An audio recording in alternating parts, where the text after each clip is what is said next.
proč by Real Madrid podepsal krajního záložníka, kterému chybí to nejdůležitější, rychlost. Mbappé je rychlejší, Vinicius je také rychlejší. Tak proč Florentino Pérez a José Mourinho chtějí Michaela Oliseho? Real Madrid byl nejnebezpečnější tým na světě v přechodu do útoku. Olise není Vinicius, není čí krajní obránce čistou výbušností na 50 metrech jako Gareth Bale. A přesně to Madrid nemá. Ale to není hlavní důvod, proč ho Florentino Pérez chce. Pravé křídlo je teď díra v madridském kádru. A bez levonohého pravého křídla, které napadá dovnitř, hraje Real Madrid jen na půl hřiště. A právě tam přichází Michael Olise. Ale proč konkrétně on? Odpověď leží v něčem, co většina lidí přehlíží. Florentino Pérez nekupuje jen hráče, kupuje status a moc. Pro něj je hráč, který okamžitě řekne ano, dobrý obchod, ale hráč, který ho odmítne, zpochybňuje samotnou velikost Realu Madrid. Jak může hráč odmítnout největší klub na světě? Mbappé s Realem hrál tuhle hru roky, zvolil PSG, podepisoval nové smlouvy a odmítal bílý královský dres. Pérez měl vždy slabost pro hráče, kteří prokážou svou cenu proti jeho vlastnímu klubu. Teď se stejný vzorec opakuje s Olisem, ale Mourinho má svůj vlastní důvod. Je jedním z mála hráčů v Evropě, kteří dokáží vytvořit přechod do útoku z naprostého klidu. Od doby, kdy Toni Kroos skončil kariéru a Modric zpomalil, Madridu chybí hráči, kteří změní rytmus celého zápasu. Jedinou přihrávkou naposledy měl Real Madrid takového hráče, Angelu Di Maria. Tento přestup inicioval Mourinho. Ale proč se Mourinho vrací do Realu Madrid? Jeden z největších důvodů je defenzivní kontrola. A přesně to vám říká, proč chce Oliseho. Look at how he's straight away. He knows that Kylian Mbappé is coming. He's sprinting. Look at him.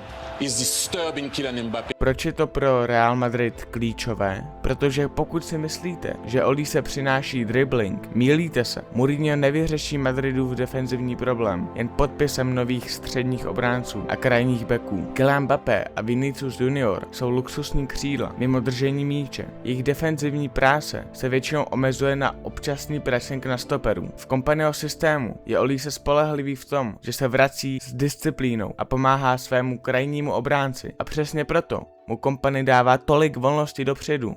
Do you have the freedom when you are on the ball to go and dribble and create? Yeah, I think when I'm in a certain area of the pitch, the coach wants me to beat my man, to play, to shoot, to do what I want to do. So I'd say I have the freedom in that sense to play how I want. Yeah. A proto Aneryho slova nejsou jen kompliment, jsou varováním. Mourinho vidí v Olisem něco mimořádně vzácného. Superhvězdu, která nežádá, aby se systém přizpůsobil jemu. Mbappé se dokáže otočit do prostoru. Vinicius dokáže zničit krajního obránce. Ale kdo z nich kontroluje rytmus? Ta rovnováha neexistuje. A právě tam přestává být Olise přestupem. Stává se řešením, protože Mourinho se nesnaží postavit hezčí Madrid. Snaží se postavit Madrid, který se nerozpadne v momentě, kdy ztratí míč. Dribbler vidí soupeře před sebou. Olise vidí celé hřiště za sebou. A přesně proto je nebezpečný. Chtějí hráče, který je osobně vyřadil z Ligy mistrů. Od té sekundy se otevřela fronta mezi Mnichovem a Madridem. Jako tyto dva kluby ještě nezažili. Madrid a Bayern nikdy nebyli jen rivalové. Byli to obchodní partneři, kteří si navzájem respektovali status. Tak kam se poděl respekt mezi těmito dvěma kluby? Fronta se neotevřela kvůli Olisemu. Všechno začalo s Alphonso Daviesem. Místo toho, aby přišel vyjednávat s Bayernem jako dřív, začali brát hráče za jejich zády. Bayern teď využívá Oliseho, aby nakreslil čáru a řekl Pérezovi, tady tvoje moc končí. A zatímco o něj bojují, Olise před World Cupem za Francii vstřelil hat-trick. Všimli jste si někdy, že po každém mistrovství světa Real Madrid podepíše největší hvězdu turné? Je to tak, jak Pérez vidí Oliseho, protože Olise není normální hráč a nikdo ještě nevysvětlil proč. What do you like about his game? He plays simple, but simple is difficult. Olise je mutace v moderním fotbale. Na papíře Bayern nehledá novou pozici. Čísla byla dobrá, dokud Olise nezvedl strop na 88 příspěvků ve 107 zápasech. Kdo je zodpovědný za tuto změnu? Vincent Kompany, produkt Guardiolovy školy. A Kompany udělá krok, který nikdo nečekal. Místo dalšího sprintera se rozhodne postavit na pravé křídlo hráče, který dodá 19 asistencí v Bundeslize a přitom vypadá, jako by běžel na druhý stupeň. To je možná Olisova nejmocnější zbraň. Fotbalový svět je posedlý akcelerací, ale zapomíná na brzdu. Největší fyzický dar Oliseho není jeho akcelerace, je to, jak zastavuje. Když má u nohy míč, uspí obránce a to je jeho past. Takhle přizpůsobuje obránce svému vlastnímu rytmu. Pak z té pomalosti přejde náhlý výbuch. Obránce se jednoduše složí a to otevírá prostor pro těch 19 asistencí. Kompany ho veřejně přirovnává k Kevinu De Bruynovi a Kompany, jen žádný náhodný trenér, viděl, že De Bruyne nikdy nebyl rychlý, ale každý jeho dotek byl dotek, který rozhoduje zápas. A tady je něco, s čím Perez nepočítá. Olise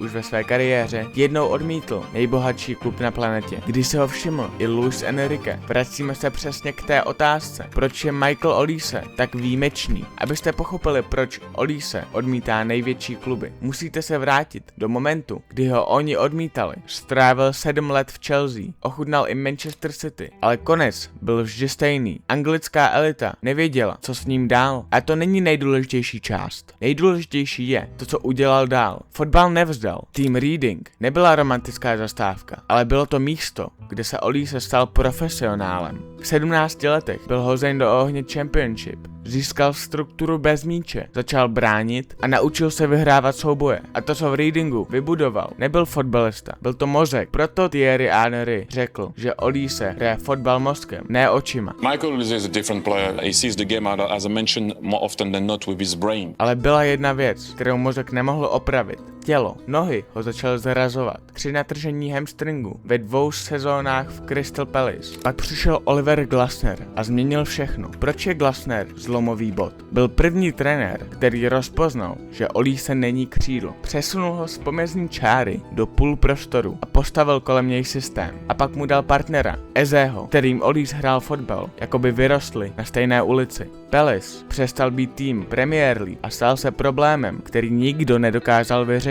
Klub, který ho opustil ve 14 letech, o 6 let poté chce za 35 milionů liber. Každé velké médium světa hlásí, že je přestup hotový, ale Olise ho chladnokrevně odmítne. Bayern zareagoval jako klub, který vidí, co ostatní ještě nespozorovali a proměnil ho v prioritu. Vincent Kompany přesně viděl, co mu chybí. A pak čísla potvrdila, co Kompany viděl. V sezóně 2024 až 25 byl Olise jasným lídrem ve všech 5 evropských ligách. V progresivních přihrávkách do vápna 70 v jediné sezóně. Číslo, které poráží každého záložníka na kontinentu. Ale co se stalo se zraněními v Bayernu? Protože v Crystal Palace Olise neměl problém s talentem, měl problém s kontinuitou. Hráč, který nedokázal zůstat fit a přesně proto ho velké kluby přehlížely. A pak v nejbrutálnějším rytmu své kariéry se stane hráčem, který je vždy k dispozici. Ne jako chráněný projekt, ale jako jeden z hlavních hráčů kádru a bez velkého zranění, které by příběh přerušilo, jako v Palace. Hamstring se neutrhne, když stojíte. Utrhne se, když se rozběhnete a zastavíte. Změníte směr a znovu rozběhnete. A to je fotbal Oliseho. Bayern nevzal hráče bez rizika. Vzal hráče, kterého všichni ostatní považovali za riziko. A odstranil poslední pochybnost z jeho těla. Ale tady je problém,